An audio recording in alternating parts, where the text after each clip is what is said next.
Assalamualaikum guys.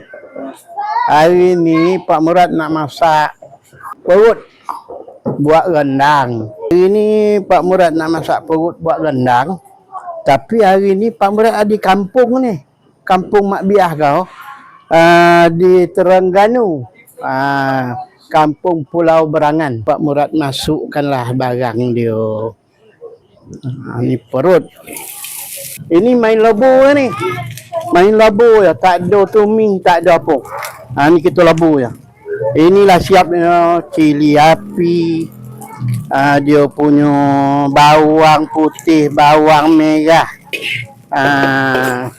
Halio, kunyit. Nampaknya dia dah menogak.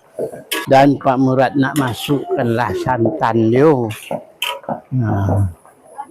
Pak Murad masukkan santan. Lepas tu Pak Murad masukkan sorai ni. Sorai 6 batang ni Pak Murad masukkan. So, dia dah menogak kan. Pak Murad masukkanlah 3 peraso dia tu. 3 sekawan tu. Dan asam keping. Bolehlah gula sikit. Gula kabung tu.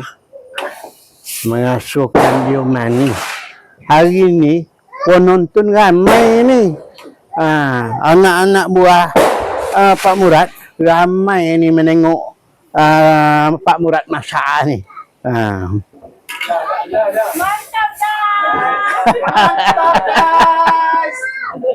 Ni Pak Murad masukkanlah peraso 3 sekawan tu. 3 sekawan.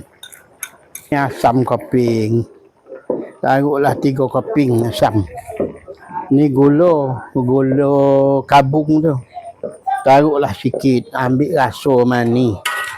Ni Pak Murad masukkan kerisik pula. Ni kerisik dia. Sekejap lagi kan boleh lah angkit. Sebab masuk sikit lebih sikit. Guys, ni Pak Murad nak padaman api dia. Dia pun dah masak ni. Dia mula koring ni. Pak Murad padaman api dia. Guys, inilah hasilnya guys. Mantap. Set punyu. Terima kasih. Betul teman.